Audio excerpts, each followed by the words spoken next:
अस्सलाम वालेकुम, मैं हूं रेहान तारिक और आप देख रहे हैं दस्तक। एक ऐसे वक्त में जब पाकिस्तान मशरकी और मगरबी सरहदों पर चैलेंजेस से नबरदाज़बा है, भारत का प्रोपेगेंडा उरूज पर है, जबकि अफगानिस्तान की खाना जंगी के असरात भी पाकिस्तान पर पड़ने के खतरात लाहक हैं। बजाय इसके कि सियासी क़यादत मिल बैठकर इन चैलेंजेस का हल तलाश करती, एक नेशनल कंसेंसस डेवलप किया जाता, पाकिस्तान में यकजहती की फजा कायम की जाती, हुकूमत और अपोजिशन दोनों की जानिब से एक दूसरे पर गद्दारी के इल्जाम आयद किए जा रहे हैं। मोदी के यार और भारतीय एजेंट के इल्जाम आयद किए जाते हैं। हालिया दिनों में यह मामला हुकूमत की जानिब से एंटी स्टेट ट्रेंड्स पर मबनी रिपोर्ट के बाद सरगर्म हुआ है। रिपोर्ट में हुकूमत ने अपोजिशन जमातों, सहाफियों और अहम शख्सियात को पाकिस्तान मुखालिफ ट्रेंड्स का हिस्सादार बना दिया है। गुज़श्ता 2 रोज़ की वज़ीर इत्तलात फवाद चौधरी और नेशनल सिक्योरिटी एडवाइजर की जानिब से जो प्रेस कॉन्फ्रेंस की गई, उसमें क्या कहा गया, सबसे पहले उसकी एक झलक आपके सामने रखते हैं। पाकिस्तान को एक बहुत बड़ी मीडिया वॉर का सामना है, जिसमें फेक मीडिया जो है उसको पाकिस्तान के खिलाफ, फेक न्यूज़ को पाकिस्तान के खिलाफ जो है वो इस्तेमाल किया जाता है। हमारे अपने लोग भी जानते बूझते या ना जानते उसका हिस्सा बन जाते हैं। अब हुकूमत ने रिपोर्ट तो भारत का चेहरा बेनकाब करने के लिए जारी की, लेकिन यही रिपोर्ट हुकूमत के अपने लिए मजाक बन गई है। रिपोर्ट के नकात पर सवालात उठना शुरू हो गए हैं। 135 सफ़ात पर मबनी रिपोर्ट का 63% हिस्सा, यानी एक प्रोमिनेंट पोर्शन है, 63% हिस्सा सिर्फ 3 शॉट्स, जबकि 21% 3 अकाउंट्स पर मुश्तमिल था, 3 ट्वीट्स के ऊपर मुश्तमिल है। आज पाकिस्तान मुस्लिम लीग नून ने इसी रिपोर्ट पर सवालात उठाए हैं। ऑपोजिशन ने सवाल उठाया है कि किसी मार्शल हुकूमत में इतनी पाबंदियां या धमकियां नहीं मिली जितनी इस दौर में सहाफियों को मिल रही हैं। असल सवाल यह है कि क्यों किया जाता है ये सब। उन्होंने इल्जाम आयद किया है कि हुकूमत पाकिस्तान की जानिब से रिपोर्ट जारी की गई है, ये झूठ का पलंदा है, ये गुमराहकुन रिपोर्ट है, जिसमें 5-6 जगह पर नक्शा दिखाया गया है और इसमें कश्मीर को हिंदुस्तान का हिस्सा मेंशन किया गया है। क्या वफाकी वज़रा ने इस रिपोर्ट को पढ़ा? क्या वो इसकी जिम्मेदारी उठाते हैं? वज़रा ये बताना भूल गए कि ट्वीट्स का तज़किरा तो किया गया है, मगर इसमें लिखा क्या गया है, यानी ट्वीट्स तो मेंशन है, कंटेंट पर कोई फोकस नहीं है और ये नहीं बताया कि इसमें असल में है क्या। नेशनल सिक्योरिटी एडवाइजर भी साथ बैठे थे, मगर मालूम नहीं वो वहां क्यों बैठे हुए थे। इस पर पाकिस्तान मुस्लिम लीग नून की जानिब से आज जो प्रेशर हुआ है, उसमें किन रिजर्वेशंस का इजहार किया गया है, जरा उसकी एक झलक भी आपके सामने रखता है। इकट्ठा करके यहां पर रिपोर्ट में शामिल कर दिया गया कि जनाब ये लोग जिम्मेवार हैं। ये सिर्फ एक बात बताना भूल गए कि ये सिर्फ ट्वीट्स का जिक्र है, ये नहीं बताएगा कि ट्वीट्स के अंदर लिखा हुआ क्या है। अब आप ये अंदाजा लगा लें कि अगर आप मुल्क में बात करें इस हुकूमत की करप्शन की, तो वो नेशनल सिक्योरिटी का इशू बन जाता है। रिपोर्ट में कहीं ये दावा नहीं किया गया और ना ही ये उन्होंने किया। उन्होंने ट्वीट नहीं पढ़े, सिर्फ जिस ट्वीट में हैशटैग मेंशन किया गया उन्होंने उसको निकाल कर उसको रियासत मुखालिफ बना दिया। अब पाकिस्तान के खिलाफ भारत का प्रोपेगेंडा एक हकीकत है। EU डिसइंफो लैब का मामला हो या फिर किराए के लोगों के जरिए पाकिस्तान के खिलाफ एहतजाजी मुजाहिरे, भारत हर वक्त पाकिस्तान के खिलाफ प्रोपेगेंडा कर रहा है। हुकूमत की एक गलती, गैर जरूरी बहस और नाकाम हिकमत अमली के बायस भारत को एक बार फिर प्रोपेगेंडे का मौका दे दिया गया है। एक हसास मामले को हुकूमत ने इंतहाई भोंडे अंदाज से डील किया है, जिसका नुकसान पाकिस्तान को उठाना पड़ेगा। होना तो यह चाहिए था कि सियासी क़यादत इस्तेहकाम पाकिस्तान के लिए एकजान होती, मुल्क के लिए एक साथ खड़े होते, लेकिन इस वक्त नेशनल कंसेंसस की बजाय एक दूसरे पर इल्जामात की बारिश की जा रही है, एक दूसरे पर तनकीद के नश्तर चलाए जा रहे हैं। ये क्या है और क्यों हो रहा है? सबसे पहले पाकिस्तान तहरीक इंसाफ की रहनुमा आलिया हमजा साहिबा हमारे साथ मौजूद है, उन्हीं से जानते हैं। अस्सलाम वालेकुम आलिया साहिबा, बहुत बहुत शुक्रिया आपके वक्त के लिए। आलिया साहिबा, इस वक्त ईस्टर्न वेस्टर्न बॉर्डर्स के ऊपर जो सूरत हाल है, यकीनन वो गौर तलब है, उस पर हमें फिक्र भी करनी चाहिए। लेकिन ये जो रिपोर्ट सामने आई है, इसमें बजाय इसके कि हम भारत और अफगानिस्तान को एक्सपोज करते, उनका एजेंडा बेनकाब करते, साथ ही साथ हमने इसमें अपने पॉलिटिकल ओपोनेंट्स को भी शामिल कर लिया है, इसमें जर्नलिस्ट फ्रेटर्निटी से बहुत सारे लोगों को शामिल किया है। इस हसास मामले पर भी हुकूमत सियासत कर रही है। बिस्मिल्लाहिर्रहमानिर्रहीम। सबसे पहले तो मुझे ये बताएं कि हमने किस मामले के ऊपर सियासत की है। आप सबको छोड़ें, हम ये कहते हैं आपसे टेक्निकल असिस्टेंट देखें, डेटा ड्रिवन फैक्ट्स देखें कि कौन कौन लोग एंटी स्टेट एक्टिविटीज के अंदर शामिल हैं, मतलब उसके अंदर कौन कौन से फॉलोअर्स हैं। मतलब मुझे तो ये समझ में नहीं आती है कि हम क्या करना चाहते हैं। पाकिस्तान से हमारी हमदर्दियां हैं या हमारी इंडिया और अफगानिस्तान के साथ हमदर्दियां? नहीं, इस वक्त जो रिजर्वेशंस रेज किए जा रहे हैं वो आपकी इस रिपोर्ट में जो लूप होल्स हैं, जो शॉर्ट कमिंग्स हैं, जो प्रॉब्लम्स हैं, उसको आइडेंटिफाई किया जा रहा है कि आपने उस रिपोर्ट को ठीक तरीके से कंपाइल नहीं किया। होना तो ये चाहिए था कि स्ट्रॉन्ग आर्गुमेंट्स के साथ आते, you should have come up with something logical, लेकिन इलॉजिकल चीजें इस पे मेंशन कर दी गई हैं बहुत सारी।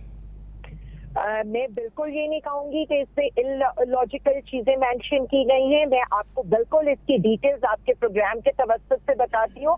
जो ट्रेंड था, जो मतलब मेरे ख्याल में हर मुहिब्बे वतन पाकिस्तानी को उसको मैं तो कहती हूँ इतना कंडेम करना चाहिए और हमें तो सैंक्शन इंडिया का ट्रेंड चलाना चाहिए था। टोटल जो ट्वीट जो है पोस्ट हुई हैं वो 3,90,411 थी और इनके अलावा जो रीट्वीट हुई हैं वो 2,08,643 थी। और जो ट्रेंड है वो जहां से स्टार्ट हुआ है और जितने बजे स्टार्ट हुआ है हमने वो भी बताया है। देखिए, the problem we are looking at it कि इसमें ट्वीट्स के कंटेंट को नहीं देखा गया, सिर्फ ये देखा गया कि ट्वीट शेयर कितनी हुई हैं, उनको मेंशन कहां गया हुआ है ये तो देखा है, लेकिन उसके कंटेंट को देखे बगैर उन ट्वीट्स को इस रिपोर्ट के अंदर उसके स्क्रीनशॉट्स लगा दिए गए।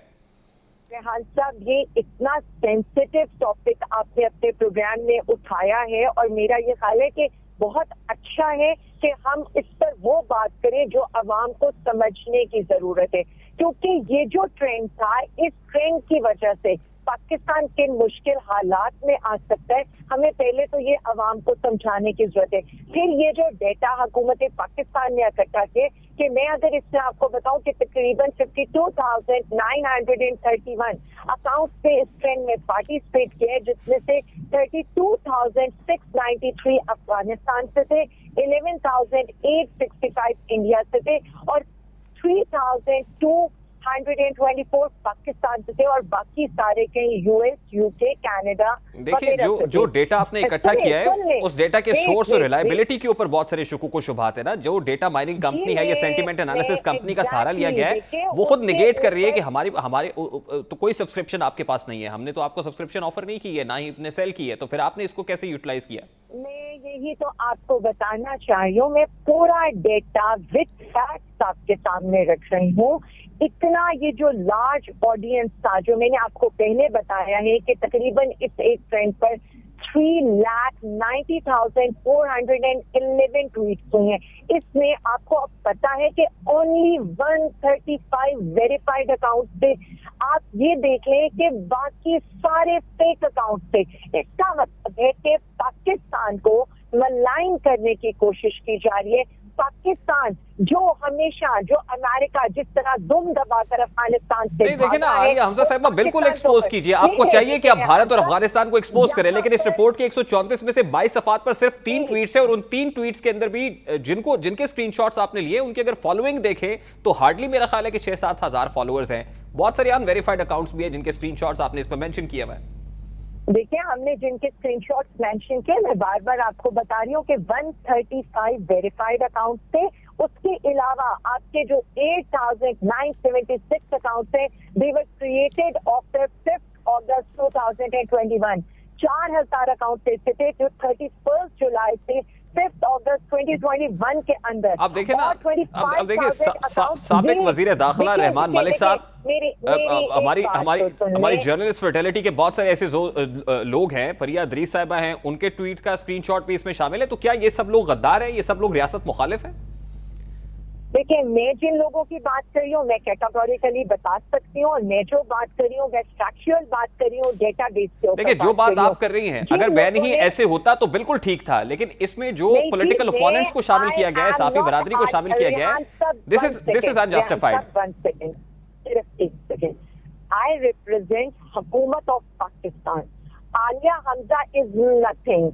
मैं जिस बात करूंगी मैं अपनी हुकूमत के बिहाफ पर करूंगी। I am a spoke person of Pakistan Tehreek Insaf and government of Pakistan. उसके लिहाज से जो मैंने आपको डेटा दिया है, उसके बाद तो के मतलब 5 अगस्त के बाद 31 से 5 अगस्त के दरमियान या जुलाई 2020 के दर्मियान और तकरीबन, अच्छा चले, मुझे बड़ा सादा से सवाल का जवाब दे देना। जिन पॉलिटिकल अपोनेंट्स के नाम इसमें मेंशन है, उनके ट्वीट्स के स्क्रीनशॉट्स हैं या जिन जर्नलिस्ट के हैं, क्या वो रियासत मुखालिफ हैं, वो गद्दार हैं? यहाँ तक मैं आपसे सिर्फ एक छोटी सी रिक्वेस्ट। देखिए, मेरा सवाल तो बड़ा सादा है आलिया साहिबा। देखिए, आप मुझे अगर बार बार टोकेंगे, अगर आप हर बार इस सेंसिटिव इश्यू के ऊपर ना मैं कोई पॉलिटिकल बात कर रही हूँ, ना मैं किसी को मलाइन करना चाह रही हूँ। ये हुकूमत पाकिस्तान के खिलाफ एक ट्रेंड है, जो रियासत के खिलाफ, जो हमारी माँ है उसके खिलाफ एक ट्रेंड है। आलिया अफजल साहब, मुझे पाकिस्तान मुस्लिम लीग नून के सीनियर रहनुमा निहाल हाशमी साहब ने ज्वाइन किया, ये सवालात उनके सामने रखते हैं। अस्सलाम वालेकुम निहाल साहब, बहुत बहुत शुक्रिया आपके वक्त के लिए। निहाल साहब, पाकिस्तान मुस्लिम लीग नून की जानिब से आज जो भारी भरकम प्रेशर हुआ है एंटी स्टेट ट्रेंड्स नामी रिपोर्ट के ऊपर, ये कहने से असल में किसके बयानिए को तकवीयत मिल रही है? क्या ये वही बयानिया नहीं है जो इस रिपोर्ट के छपने के बाद अफगानिस्तान का होगा या भारत का हो गया? क्या उसी बयानिए को सपोर्ट कर रही है पाकिस्तान मुस्लिम लीग नून भी? बिस्मिल्लाहिर्रहमानिर्रहीम, वालेकुम अस्सलाम। ये जो हुकूमत है ये ऐसी हरकतें कर रही है जिसके जो मौक़े फ़राहम कर रहे हैं लोगों को कि उनका तज़ीक़ और मजाक उड़ाया जाए। हुकूमत एक अलग चीज़ होती है, रियासत एक अलग चीज़ होती है। हम हुकूमत के मुखालिफ हैं, मगर रियासत के हम सबसे बड़े हामी और वफ़ादार और जानिसार हैं। तो हुकूमत अपने आप को रियासत से अलग रखे, अपनी गवर्नेंस को बेहतर करे, और जो रिपोर्ट हुकूमत ने शाया की है वो एक बचकाना रिपोर्ट है।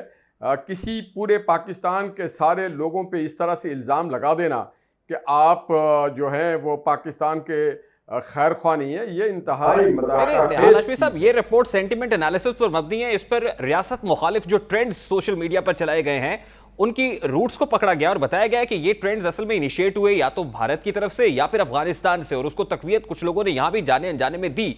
तो इससे तो रियासत मुखालिफ अटेम्प्ट हुई है, इसको एक्सपोज करना। कहाँ रियासत मुखालिफ है सर? आप उनको जरा पढ़ें, देखें, उसमें जो अफगानिस्तान या हिंदुस्तान से हुआ है उसे आप एक तरफ कर दें, मगर उसमें आपने पाकिस्तान के बहुत सारे शहरियों को उसमें इंक्लूड कर दिया कि जी ये भी उनके हिस्सेदार है या उनके हमनवा। ऐसा नहीं है। इमरान खान साहब के अपने जो ट्वीट्स हैं माजी के और उनकी अपनी तकारीर हैं, जो स्टेटमेंट है, जो इंस्टांस है, जो भारत में बैठ के वो आपकी अदालत में बातें किया करते थे, जो स्विट्ज़रलैंड में किया करते थे पाकिस्तान के अफवाज के बारे में, लॉ इन्फोर्सिंग एजेंसीज के बारे में, उसको जरा से देख ले तो खासा को पता चलेगा कि हुकूमत और रियासत में क्या फर्क होता है। निहाल हाशमी साहब, फवाद चौधरी साहब की वो प्रेस कॉन्फ्रेंस आपने भी सुनी होगी, हमारी भी नजर से गुजरी। उन्होंने कहा कि यहाँ पर चाहते ना चाहते हुए, जाने अनजाने में कुछ लोगों ने उन ट्रेंड्स को सपोर्ट किया, उनको आगे प्रोपोगेट किया और उसका हिस्सा बन गए। ऑब्वियसली आपको पता है कि एंटी गवर्नमेंट जो चीजें होती है उसके अंदर अंधाधुंध लोग उस पे सीरियस ना लिया करें। वो इसी तरह से पीपल्स पार्टी के दौर में भी, अब कॉफ लीग के दौर में भी और मुशर्रफ के दौर में भी इसी तरह की बातें किया करते थे। तो he is not Pakistan, we are Pakistan. देखिए, अगर डिसइंफो लैब की रिपोर्ट हम अक़वाम मुत्तहिदा में पेश करते हैं या इस तरह की सेंटिमेंट एनालिसिस पर मबनी रिपोर्ट को हम दुनिया के सामने रखते हैं, उसमें भारत का मकरू चेहरा बेनकाब करते हैं, अफगानिस्तान की तरफ से जो कुछ हो रहा है उसको बेनकाब करने की कोशिश की जाती है। अगर ऑपोजिशन सिर्फ उसमें अपनी सियासत करेगी और ये कहेगी कि ये झूठ है, ये गुमराहकुन है, तो इससे हमारा जो इंटरनेशनल लॉबी के सामने जो हमारा चेहरा है, क्या वो ठीक तरीके से पहुंचेगा? क्या लोग हमें सीरियसली लेंगे फिर? निहाल हाशमी साहब, यकीनन अपोजिशन ऐसा नहीं कर रही है। अपोजिशन हुकूमत को बैश नहीं कर रही है, ना रियासत को बैश कर रही। बात सारी है कि जब आप इस तरह के भोंडे रिपोर्ट बनाएंगे तो आपका मजाक उड़ेगा। रिपोर्ट ठीक बनाएं, जो रिपोर्ट बननी चाहिए वो बनाएं कि भारत ये काम कर रहा है।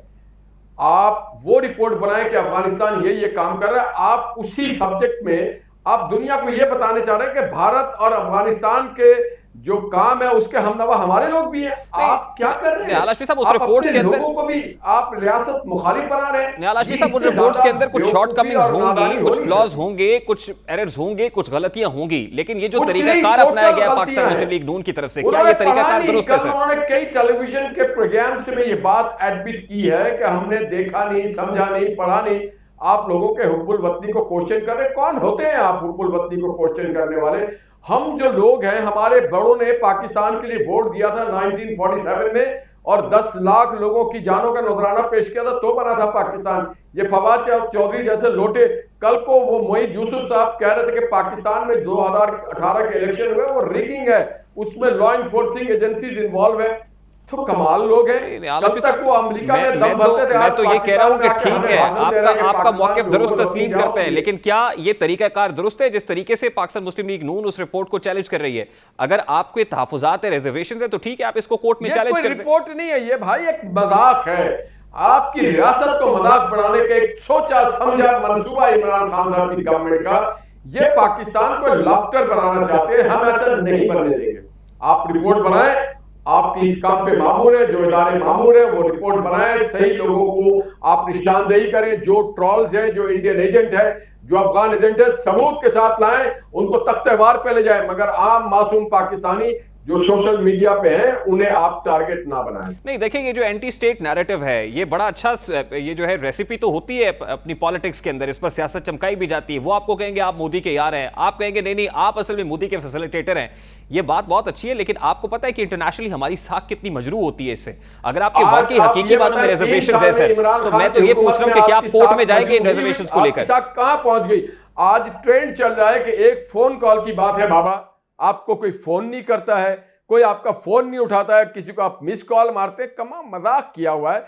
जिस मुल्क में सियासी अदम इस्तेहकाम हो, गवर्नेंस बिल्कुल नाकाम हो, तो वह इस तरह के मजाक हुआ करते हैं। ये आखिरी हरबा है इनका आम लोगों को डराने के लिए। अब लोग भूख मर रहे हैं, वो इनसे नहीं डरेंगे, नहीं डरते हैं। आप अपनी गवर्नेंस को ठीक करें, महंगाई का खात्मा करें, रोजगार को ठीक करें, मीडिया को आजाद करें। अगर आपके आजाद मीडिया पे ये बातें हो तो कोई सोशल मीडिया पे ना जाए। देखिए ये वो मामला है जिस पर इत्तेफाक राय होना चाहिए है। At this point in time तो नेशनल कंसेंसस डेवलप करना चाहिए इन सिक्योरिटी इशू से जबरदस्त मां होने के लिए। अगर हम इतने डिवाइडेड होंगे तो कोई अच्छा मैसेज नहीं जाएगा। मैं फिर कह रहा हूं निहाल हाशमी साहब, मेरा सवाल बड़ा सादा सा है sir, in a very quick manner sir, in a very quick manner sir, मुझे बताएं कि क्या आप कोर्ट में जाएंगे? यह है कि पाकिस्तान हालात तरक्की में है, पाकिस्तान खुशहाली की तरफ बढ़ रहा है, पाकिस्तान यूनाइट है, पाकिस्तान के नौजवान पाकिस्तान के असासा है। इस तरह के कैंपेन होना चाहिए। फवाद चौधरी जैसे लोग जो लोटाक्रेसी के बानी है, उनकी बात को आप इंपॉर्टेंस ना दें। आप लोग जिम्मेदार चैनल हैं। निहाल साहब, what are you going to do? मैं तो सिर्फ ये जानना चाह रहा हूं कि आपकी स्ट्रैटेजी क्या होगी, आपकी काउंटर स्ट्रैटेजी क्या होगी? क्या आप अदालत में जाएंगे, इसको चैलेंज करेंगे? देखिए ये तो पार्टी फैसला करेगी, पाकिस्तान के लोग फैसला करेंगे, मगर इस तरह की भोंडी हरकतें इनको नहीं करनी चाहिए। ठीक है, बहुत बहुत शुक्रिया निहाल हाशमी साहब आपके वक्त के लिए। पाकिस्तान मुस्लिम लीग नून के सीनियर रहनुमा निहाल हाशमी साहब हमारे साथ मौजूद थे। निहायत अहम मामला है, नेशनल सिक्योरिटी से जुड़ा हुआ है, हसास मामले पर भी सियासत शुरू हो गई है। नेशनल कंसेंसस डेवलप करने की जरूरत है। अभी एक ब्रेक लेंगे, माशी इस्तेहकाम के दावे हैं, मगर मुल्क की मईशत कब बेहतर होगी बात करेंगे इस ब्रेक के बाद।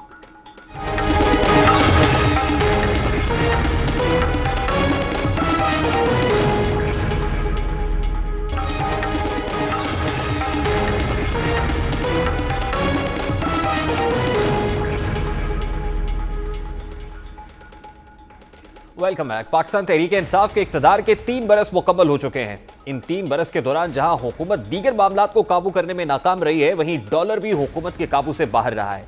मई 2018 में मुस्लिम लीग नून का इक़्तिदार खत्म हुआ। उस वक्त डॉलर 115 रुपए का था, लेकिन जो वक्त गुजरता गया, डॉलर हर नए रोज एक नया रिकॉर्ड कायम करता रहा। यह सब एक ऐसे दौरे हुकूमत में हुआ जो डॉलर्स की बढ़ती कीमत पर साबिका हुकूमतों को तनकीद का निशाना बनाती रही है। पहले इमरान खान साहब किस तरह ऑपोजिशन पर हदफ़े तनकीद उठाते रहे, जरा उसकी एक झलक आपके सामने रखते हैं। अब फिर से कोशिश हो रही है कि हम अपने पैर पे खड़े हों। हमारा जो इतना बड़ा खसारा था करंट अकाउंट, जिसका मतलब कि डॉलर जो पाकिस्तान में आ रहे थे वो कम थे और जो हमारे मुल्क से बाहर जा रहे थे वो ज्यादा थे, रिकॉर्ड खसारा था, वो तो कम से कम पहुंच गया। हम अब कदम उठा रहे हैं, डॉलर्स हमारे मुल्क में ज्यादा आएंगे, हमारा रुपया स्ट्रांग हो जाएगा। थोड़ा आपको सब्र करना पड़ेगा। आहिस्ता आहिस्ता जैसी हमारी माइशत ठीक होगी, इंशाल्लाह इसके ऊपर मुकम्मल काबू पा। वज़ीर आज़म इमरान खान ने माशी बेहतरी के दावे किए, आवाम को बार बार तारीखें दी। इस साल के आगाज में कौम को खुशखबरी सुनाई कि अच्छे हालात आने वाले हैं। 2 माह बाद फिर कहा कि हमारी तकदीर बदल चुकी है, लेकिन चंद हफ्तों बाद तस्लीम किया कि हालात मजीद खराब हो रहे हैं। वैल्यूएशन का रुपया गिरा है, तो आम आदमी के अगर उसका 100 रुपया था बैंक में पड़ा हुआ, तो वो उसकी वैल्यू कम हो गई है आपकी नाहिली की वजह से। जब ये दोनों आए थे जरदारी और नवाज शरीफ, $1 60 रुपए का था, आज $1 125 रुपए का हुआ है। इससे क्या होता है, आपके पैसे 10 साल पहले बैंक में पड़े हैं 100 रुपए, वो 100 रुपए से रह गया 50 रुपए। लेकिन अगर मेरा पैसा लंदन के महलों में इन्वेस्ट हुआ है, मेरे बैंक अकाउंट बाहर हैं, जरदारियों के, सारे शरीफ खानदान के, शहबाज शरीफ के, तो मेरा अगर 100 रुपया बाहर पड़ा हुआ था तो वो आज 200 रुपया हो गया है। रुपया गिरता है, आप सारे गरीब हो जाते हैं। पिछले 10 साल में 6,000 से 27,000 अरब पे कर्जा चढ़ा है। रुपया 10 साल पहले 60 रुपए डॉलर था, आज 125 रुपए डॉलर है। यानी कि 10 साल में जो अवाम की दौलत आधी हो गई है। सबसे पहले तो आपको एक बुरी खबर देता हूं। आज मैं अभी जब इधर आ रहा था तो पता चला कि मार्केट में रुपया 130 रुपए पे डॉलर पे पहुंच गया। 20 रुपए गिरने में आप सब पे इस कौम के ऊपर 1000 अरब रुपए के मजीद कर्जे चढ़ गए। रुपया जून 2013 में $1 100 रुपए का आता था, आज 2018 में $1 125 रुपए का पहुंच गया। यानी कि इसका मतलब कि अगर आपके बैंक के अंदर 2013 में 125 रुपया पड़ा था, आज सिर्फ 100 रुपया रह गया है। कौम गरीब हो गई है। जब डॉलर पे प्रेशर पड़ता है, जब डॉलर कम होता है तो डॉलर महंगा हो जाता है, रुपए की कीमत गिरती है। सुबह से मुझे बड़ी टेलीफोन कॉल्स आ रही हैं कि जी रुपया इतना कम हो गया। सबको ये मैं बताना चाहता हूं कि इसमें कोई घबराने की जरूरत नहीं है। ये दोनों दफा मैं आपको यकीन दिला रहा हूं कि मुझे न्यूज के ऊपर पता चला रुपया गिरा। हमने मैसेज भिजवाई है कि आगे से ये आपने करना है, तो एक छोटा सा ग्रुप हमें पता होना चाहिए कि आप क्या करने जा रहे हैं, ताकि अब रुपए की कदर पे गिरावट पर ये वो तनकीद है जो इमरान खान साहब अपने ओपोनेंट्स पर किया करते थे, ऑपोजिशन पर जो वार किया करते थे, वो अपनी जगह पर। लेकिन सवाल तो ये है कि क्या इस वक्त मईशत दुरुस्त सम पर गामजन है? इस वक्त अमरीकी डॉलर 10 माह की बुलंद तरीन सतह उबूर करते हुए 164 रुपए तक जा पहुंचा है। बुलंद करंट अकाउंट खसारे और दरामदी बिल समेत मुतादिद वजूहात की बिना पर रवा बरस मई से डॉलर की कदर में इजाफा जारी है। माली साल 2021 की दूसरी छमाही में हर माह करंट अकाउंट डेफिसिट का सामना है। मई 2021 से लेकर अब तक मकामी करेंसी के मुकाबले में डॉलर की कीमत में 7.15% का इजाफा हो चुका है, जिससे न सिर्फ दरामदी एशिया की लागत बढ़ी है बल्कि एक्सचेंज के इस्तेहकाम के हवाले से भी गैर यकीनी ने जन्म लिया है। सवाल यह है कि डॉलर की कदर में इजाफे की वजूहात क्या है? नए माली साल के पहले 6 माह में गैर यकीनी की सूरत हाल क्यों पैदा?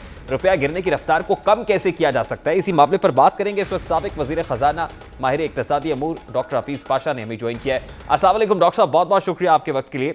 डॉक्टर साहब, रुपये एक बार फिर अंडर प्रेशर है, डॉलर फिर फ्लाई हाई कर रहा है, 164 रुपये पर जा पहुंचा है। हमारी मईशत पर इसके क्या इंप्लीकेशन होंगे, इस पर तो बात करेंगे। लेकिन डॉक्टर साहब ये बताइएगा कि ये हुआ क्यों है? क्या इसके पीछे भी हुकूमत की नाकाम माशी पॉलिसी है?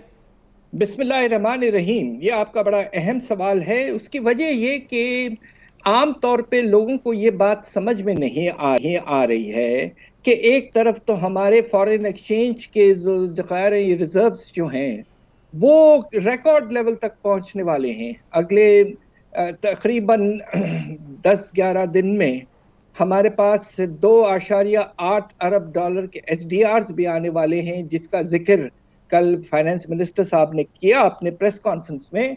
और उसके नतीजे में हमारे फॉरेन एक्सचेंज रिजर्व्स 20 अरब डॉलर के ऊपर चले जाएंगे, जो कि एक लिहाज से रिकॉर्ड होगा। तो ऐसे हालात में क्यों हमारे रुपए की कदर में कमी आ रही है? ये बड़ा अहम और जरा मुश्किल सवाल है।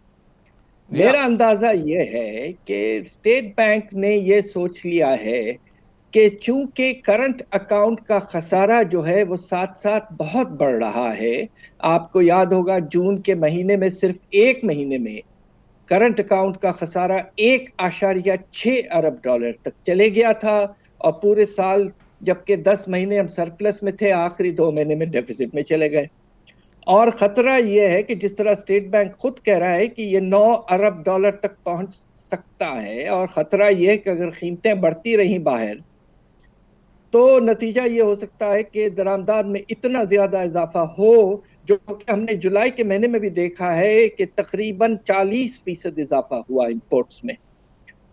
तो शायद वो ये कह रहे हैं कि हम मार्केट को बिल्कुल टच ना करें, इंपोर्ट की डिमांड ज्यादा है, उसको मीट करने के लिए फॉरेन करेंसी की रिक्वायरमेंट बढ़ेगी, उसके नतीजे में रुपए की कदर में कुछ कमी आएगी, और आहिस्ता आहिस्ता रुपए की कमी की वजह से हो सकता है कि दरामदाद में कमी आए और करंट अकाउंट फिर से कुछ हद तक स्टेबलाइज हो जाए। अब करंट अकाउंट डेफिसिट, जिसके ऊपर पाकिस्तान तहरीक इंसाफ हुकूमत का बड़ा एम्फेसिस रहा है शुरू दिन से, करंट अकाउंट डेफिसिट बढ़ रहा है और इमरान खान साहब बार बार एजुकेट करते हैं जी dollars coming in and dollars going out. अब इंपोर्ट जो है वो नेट इंपोर्टिंग कंट्री के लिए जिस वक्त डॉलर बहुत ज्यादा स्काई रॉकेटिंग होगा, तो जो नेट इंपोर्टिंग कंट्री है उसके ऊपर तो इन्फ्लेशनरी प्रेशर बहुत ज्यादा नहीं आ जाएगा फिर डॉक्टर साहब? यकीनन इसका खतरा मौजूद है। तो इस वक्त अनसर्टेनिटी मौजूद है कि IMF प्रोग्राम चलेगा या नहीं चलेगा। इसलिए स्टेट बैंक धड़ाधड़ बाहर से बॉन्ड फ्लोट किए, $3.5 अरब, अब ये $2.8 अरब आ रहे हैं। साथ साथ आपका डिपॉजिट अकाउंट में भी पैसा आ रहा है। तो पूरी कोशिश ये कि हमारे पास इतना कुशन हो कि आईएमएफ का प्रोग्राम चले या ना चले, हम अपना सिलसिला जारी रख सकें और दरामदात पे कोई प्रेशर ज्यादा ना पड़े। और अगर पड़ता है तो फिर तो यकीनन हमारा शर-ए-नमू जो है, इकोनॉमी की ग्रोथ जो है, वो कम हो जाएगी। डॉक्टर साहब, हमने गुज़श्ता बरस भी देखा कि डॉलर फ्लाई किया 164 तक पहुंचा, लेकिन गुज़श्ता रोज़ ही डॉलर 164 के ऊपर क्लोज हुआ है। सबसे पहले तो आपकी क्या एक्सपेक्टेशंस हैं कि डॉलर मजीद कितना बढ़ सकता है? और फिर उसके बाद जब हम एक कॉमनर की बात करते हैं, इन्फ्लेशन की बात करते हैं, सरकार ये कहती है कि इस वक्त महंगाई सिंगल डिजिट के अंदर है। तो आपको आने वाले दिनों में महंगाई में कितना इजाफा होता हुआ दिखाई दे रहा है सर?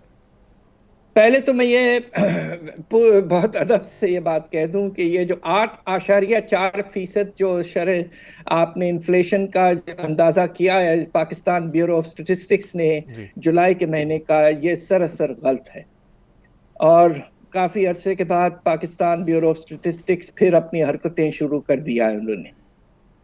और अंदाजा ये है, और इस पे मैंने बड़ा केयरफुल और वेल रिसर्च्ड आर्टिकल लिखा है पाकिस्तान बिजनेस रिकॉर्डर में, और ये साबित किया है कि अभी भी अफरात-ए-ज़र 12% के लगभग है।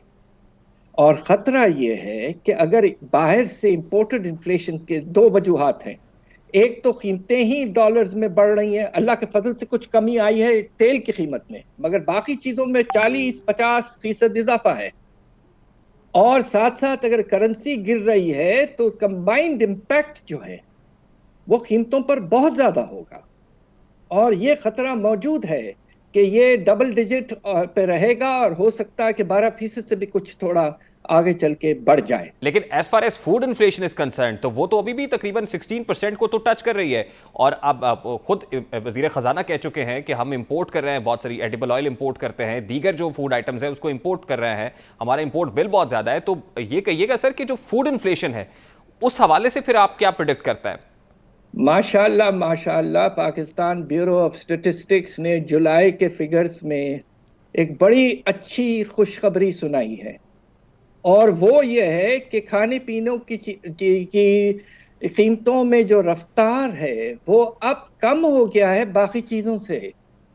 आपका ओवरऑल इन्फ्लेशन 8.4% CPI में है, उसमें खाने पीने की अशिया की कीमतों में 8%, और बाकी कपड़ा, जूते, मकान के खर्चे, रेंट वगैरह सब 8.8%। ये देखिए सरासर गलत है। आप जो कह रहे हैं बिल्कुल ठीक कह रहे हैं, और आप जो सेंसिटिव प्राइस इंडेक्स को देख के कह रहे हैं, जिसमें अभी भी जो सेंसिटिव प्राइस इंडेक्स में 2/3 चीजें खाने पीने की होती हैं, उसमें अफरात-ए-ज़र अभी भी, जिस तरह आपने बिल्कुल ठीक कहा, 16% है।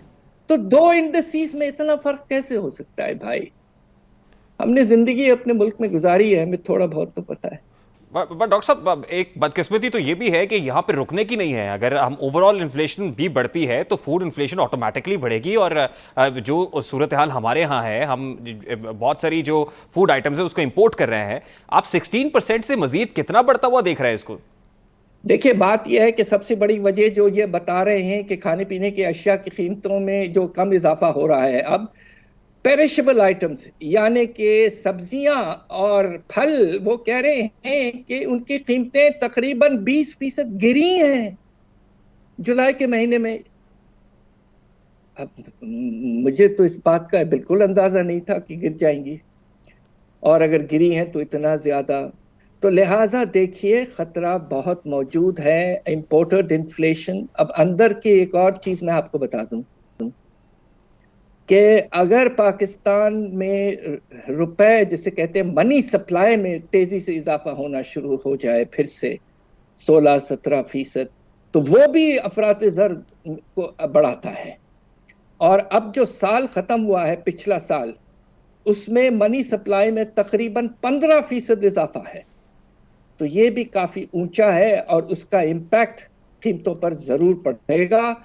और इसलिए मैं समझता हूं कि जो भी हो, हुकूमत की कोशिश ये होनी चाहिए कि रुपए की कदर मुस्तहकम रहे, और इस तेजी से बिल्कुल बिल्कुल न गिरे। बहुत बहुत शुक्रिया डॉक्टर हफीज पाशा, साबिक वजीर खजाना हमारे साथ मौजूद थे। गुफ्तगू आपने सुनी। अभी क्विक शॉर्ट ब्रेक लेंगे, ब्रेक के बाद वापस आएंगे, तारीख की सबसे बड़ी चोरी का जिक्र करेंगे। ब्रेक के बाद हमारे साथ रहिए।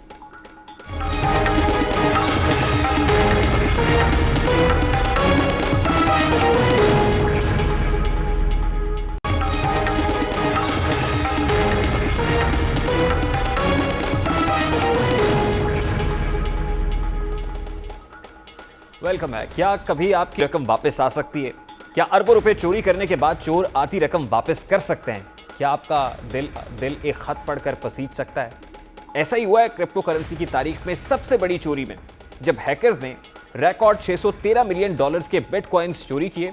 ब्लॉकचेन साइट पोली नेटवर्क के मुताबिक हैकर्स ने सिस्टम में मौजूद एक कमजोरी का फायदा उठाते हुए एथर कॉइन्स के हजारों डिजिटल जो टोकन्स हैं वो चुराए। अब इसी चोरी की वारदात के बाद पोली नेटवर्क ने हैकर्स के नाम एक खत लिखा। खत में हैकर्स से दरखास्त की गई कि वो चोरीशुदा एथेरियम वापस कर दें, क्योंकि एथेरियम कॉइन्स से जो चोरी हुए इस्तदा की गई कि उनको लौटा दिया जाए। खत में हैकर्स ने कहा कि जिस मालियत की क्रिप्टो करेंसी चोरी की गई है, ऐसी चोरी तारीख में कभी नहीं की गई। साथ ही धमकी भी दी कि मुतल्लिका ममालिक के कानून साज इदारे इसे माशी जुर्म करार देकर आपके खिलाफ कार्रवाई अमल में लाएंगे। हैकर्स पोली नेटवर्क की धमकी से घबरा गए या उनके दिल में रहम आया। तारीख में सबसे बड़ी डकैती में मुलविस हैकर्स ने चुराई जाने वाली $613 मिलियन मालियत की डिजिटल कॉइन्स के 1/3 हिस्से से भी ज्यादा कॉइन्स वापस लौटा दिए हैं। कंपनी के मुताबिक हैकर्स ने डिजिटल करेंसी में से $260 मिलियन के कॉइन्स वापस किए हैं, जबकि $353 मिलियन के फंड्स अब भी बाकी हैं। सवाल यह है कि क्रिप्टो करेंसी के सिस्टम में ऐसा कौन सा नक्श था जिसने हैकर्स को नकब लगाने का मौका फराहम। तमाम डिजिटल करेंसीज गैर महफूज हैं। क्रिप्टो करेंसी को कैसे महफूज बनाया जा सकता है? क्रिप्टो एक्सपर्ट वकार ज़का साहब इस वक्त हमारे साथ मौजूद है, उन्हीं से जानते हैं। अस्सलाम वालेकुम वकार ज़का साहब, बहुत बहुत शुक्रिया आपके वक्त के लिए। वकार साहब, ये जो पोली नेटवर्क्स की बहुत सारे कॉइन्स चोरी हुए हैं, ये तो एक अलग दास्तान है, उस पर भी आपसे बात करेंगे, लेकिन इससे बहुत सारे सवालात उठ रहे हैं कि क्या ये जो डिजिटल करेंसी है वो इतनी गैर महफूज है? बहुत बहुत शुक्रिया जी। डिजिटल करेंसी का इससे ताल्लुक जो है ना इस तरह नहीं बनेगा। मैं आम लोगों को समझाने के लिए, वैसे तो टेक्निकल लैंग्वेज में मैं चला जाऊंगा तो ये जी डिफरेंट क्रॉस चेन्स को सपोर्ट करने के लिए कंपनी है जो बेसिकली जिसके प्लेटफॉर्म को हैक किया गया है। इसको आसान लफ्जों में ये समझ लीजिए, फर्ज करें पाकिस्तान में स्टैंडर्ड चार्टर्ड बैंक है, बैंक अल हबीब है, पाकिस्तान में और 2-3 और बैंक है। इनके होते हुए एक वकार ज़का या कोई अमजद राशिद आके बोले यार तुम इन सारे बैंक में अकाउंट ना खोलो, तुम मेरे पास खोल लो, मैं तुम्हें हेल्प कर दूंगा डायरेक्टली पैसे निकलवाने में हर जगह से। तो आप एक एप्लीकेशन पे इन्हिसार कर लेते हैं कि यार मैं सारे बैंक में अलग अलग की जाता है, इस पे उस पर लोगों ने अपना अकाउंट खोल लिया। अच्छा, ये है डिसेंट्रलाइज्ड फाइनेंस का टॉपिक। इसका तो अभी भी न्यूज में भी, इंटरनेशनल न्यूज पे भी इनफैक्ट जो बार दफा आ रहा है जी क्रिप्टो करेंसी जो है वो हैक हो रही है, या वो क्रिप्टो करेंसी नहीं, ये एक प्लेटफॉर्म हैक हुआ है। ये समझे कि बैंक के बाहर कोई बंदा बैठा हुआ है, वो कह रहा है यार बैंक के अंदर मत जाओ, मुझे बताओ, मैं तुम्हारे पैसे संभाल के रख लेता हूँ। उस बंदे से चोरी हो गई है।